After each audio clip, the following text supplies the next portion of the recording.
Gold, trusted gold buyers. మీరు తాకట్టు పెట్టిన బంగారాన్ని విడిపించి ఈ రోజు ఉన్న మార్కెట్ ధరకు కొనబడను. నిద్రిస్తున్న 8 మంది విద్యార్థుల కళ్ళల్లో ఫెవిక్విక్ వేశాడు ఓ తొంటరి విద్యార్థి. ఎంత హైపర్ ఈ అబ్బాయికి అని చెప్పాలంటే, అదే ఏజ్ గ్రూప్లో ఉన్న వాళ్ళకి ఏదైనా జరిగితే చాలా బాధపడతారు, పెయిన్ వస్తుంది. అయ్యో నేను ఇలా చేయడం తప్పు అని తెలిసి కూడా ఒక రకమైన ఆనందం పొందటానికి ఆ అబ్బాయి చేసినటువంటి ఆ తుంటరితనంతో చేసినటువంటి ఆ పని వల్ల ఇప్పుడు 8 మంది పిల్లలు ఆ కన్నురెప్పలు మూసుకుపోయి కళ్ళు మంటలతో ఏడుస్తున్నటువంటి పరిస్థితి కనబడింది. ఇమీడియట్గా అక్కడ ఉన్నటువంటి సిబ్బంది స్థానికంగా ఉన్న హాస్పిటల్కు తీసుకువెళ్తే ఒక అబ్బాయికి అయితే ఐస్ ఓపెన్ అయ్యాయి, కానీ మిగతా వాళ్ళకి పూర్తిగా ఓపెన్ కాని పరిస్థితి. ఫెవిక్విక్ అనేది ఎంత ఎఫెక్టివ్గా పనిచేస్తుందో మనకు తెలుసు. ఏదైనా అతికించడానికి మనం దాన్ని ఎక్కువగా వాడుతూ ఉంటాం. అలాంటిది ice very sensitive part. So అలాంటి ఐస్లో వాళ్ళు పడుకున్నారు కదా, వాళ్ళకి ఏమవుతుందో చూద్దాం, వాళ్ళు ఏడుస్తారా లెగుస్తారా లెగరా అని ఆ అబ్బాయి ఒక దారుణమైన ఆలోచన దృక్పథంతో సో ఆ పడుకున్న వాళ్ళని అలా ఇబ్బంది పెట్టాలి అని చేసినటువంటి ఆ ప్రయత్నం, ఆ పైశాచిక ఆనందం ఇప్పుడు మిగతా పిల్లల ప్రాణాల మీదకి వచ్చిందని చెప్పాలి. ఆ పిల్లలు ఎంత విలవిల్లాడిపోయారు. అసలు ఈ ఘటన ఎక్కడ జరిగిందంటే ఒడిశా రాష్ట్రం కంధమాల్ జిల్లా సెలాగూడలో ఉన్నటువంటి సెబాశ్రమ్ అనే స్కూల్ హాస్టల్లో ఈ ఘటన నిన్న నైట్ జరిగింది. సో అందరూ వరుసగా పడుకున్నారు. హాస్టల్ అంటే మనకు తెలిసిన విషయమే. మరి ఈ 8 మందిని ఆ అబ్బాయి ఎందుకు టార్గెట్ చేశాడో తెలియదు, కానీ పడుకున్నటువంటి ఆ 8 మంది కళ్ళు ఈ కనురెప్పలు ఓపెన్ చేసి ఫెవిక్విక్ వేసుకుంటూ వెళ్ళిపోయాడు. ఇమీడియట్గా వాళ్ళు కళ్ళు ఓపెన్ కాక కళ్ళు ఇచ్చింగ్తో మంటలు వచ్చి ఏడుస్తుంటే ఇమీడియట్గా హాస్టల్ సిబ్బంది అక్కడికి చేరుకొని మిగతా పిల్లలు కూడా లేచిపోయారు.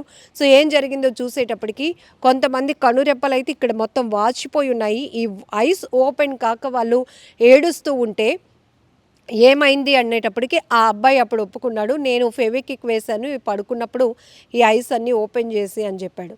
సో నిజంగా ఈ అబ్బాయిని ఎలా ట్రీట్ చేయాలో కూడా అర్థం కావటం లేదు. ఒక ఏజ్ వచ్చిన తర్వాత మినిమం ఈ ఇప్పుడున్న జనరేషన్ పిల్లలైతే చాలా ఫాస్ట్గా ఉన్నారు. సో పెద్దవాళ్ళు కూడా వాళ్ళ స్పీడ్ని అందుకోలేకపోతున్నారు. ఏది మంచి ఏది చెడు అనేది వాళ్ళకు తెలిసి కూడా కొంతమంది పిల్లలు ఎంత హైపర్ యాక్టివ్తో పనిచేస్తూ కొంతమందిని ఇబ్బంది పెట్టాలని చేస్తున్నటువంటి ప్రయత్నం వల్ల మిగతా వాళ్ళ ప్రాణాల మీదకి వస్తున్నటువంటి పరిస్థితి కూడా ఉంది. ఇక్కడ హాస్టల్లో అందరూ కలిసిమెలిసి చక్కగా ఉండాల్సినటువంటి పరిస్థితిలో ఏదో వీళ్ళ మధ్య ర్యాగింగా లేకపోతే ఏదైనా ఒకరి వల్ల ఇబ్బంది పడడం వల్ల ఆ టీం అందరినీ కూడా మనం టార్గెట్ చేయాలనే ఆలోచన తెలియదు, కానీ అలా పడుకుంటున్న వాళ్ళ కళ్ళల్లో ఫెవిక్విక్ వేయటం వల్ల వాళ్ళు ఎంత ఇబ్బంది పడుతున్నారంటే ఇప్పుడు ఇమీడియట్గా సిబ్బంది అక్కడ హాస్పిటల్కు తరలించగానే కొంతమంది పిల్లలకైతే అది ఒక లిక్విడ్ లాంటిది పెట్టి ఓపెన్ చేసేటప్పటికి కొంతమందికి ఐస్ ఓపెన్ అయ్యాయి, మరి కొంతమందికి కనురెప్పలు తెరుచుకోవడానికి కూడా చాలా ఇబ్బంది అవుతోంది. సో ట్రీట్మెంట్లో వాళ్ళు ఇబ్బంది పడుతూనే చాలా ఏడుస్తున్నటువంటి పరిస్థితులు కూడా కనబడుతున్నాయి. ఏదేమైనా ఇలాంటి ఘటనలు చాలా బాధాకరం. ఈ మధ్యకాలంలో ఇలాంటివి చూస్తుంటే ఎక్కువ శాతం పిల్లలు తుంటరితనంతో లేకపోతే పెద్దవాళ్ళు చెప్తే మనం ఎందుకు వినాలి అనేటటువంటి మొండితనంతో చేస్తున్న పనులు ఎక్కువగా మనం చూస్తూ ఉన్నాం.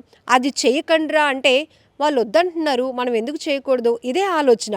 కానీ వాళ్ళకి అర్థమయ్యేటట్టు పెద్దవాళ్ళు కన్వే చేయలేకపోతున్నారా, లేకపోతే పెద్దవాళ్ళు చెప్పేది మనం ఎందుకు వినడం, సోషల్ మీడియాలో మనకి అన్ని నాలెడ్జ్ వచ్చేస్తుంది, అన్నీ మనకు తెలుసు కదా, ఇంకా ఎవరు చెప్పినా మనం వినే అవసరం లేదు అనే ఆలోచనలో పిల్లలు ఉంటున్నారో తెలియదు. కానీ ఈ గ్యాప్ వల్ల చాలామంది పిల్లల యాటిట్యూడ్ అనేది చాలా డిఫరెంట్గా మారిపోతుంది.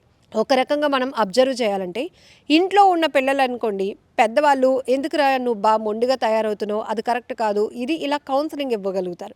బట్ హాస్టల్స్లో ఉండేటప్పుడు ఎక్కడెక్కడి నుంచో డిఫరెంట్ గ్రూప్ ఆఫ్ పీపుల్ అక్కడ ఉంటారు. ఆ పిల్లలు కొంతమంది అమాయకంగా ఉంటారు, కొంతమంది చలాకీగా ఉంటారు, కొంతమంది బాగా షార్ప్గా ఉంటారు, కొంతమంది ఇలా తొంటరి పనులు చేసే వాళ్ళు ఉంటారు. సో ఎవరు చేసినా కూడా చాలామంది ఇబ్బంది పడే పరిస్థితులు ఉంటాయి. కాబట్టి పిల్లల్లో చాలా వరకు మార్పు రావాల్సిన అవసరం ఉంది. ఈ మధ్య కాలంలో సైకాలజిస్టులు చెప్తుంది కూడా అదే. సో పిల్లల్ని కనిపెట్టుకొని ఉండాల్సిన బాధ్యత పెద్దవాళ్ళది. ఎందుకంటే వాళ్ళకి ఇది తప్పు ఇది రైట్ అని తెలిసినప్పటికీ కూడా ఒక ట్రయల్ వేయాలనేటటువంటి ఉత్సాహం ఉత్సుకత ఉంటుందంట.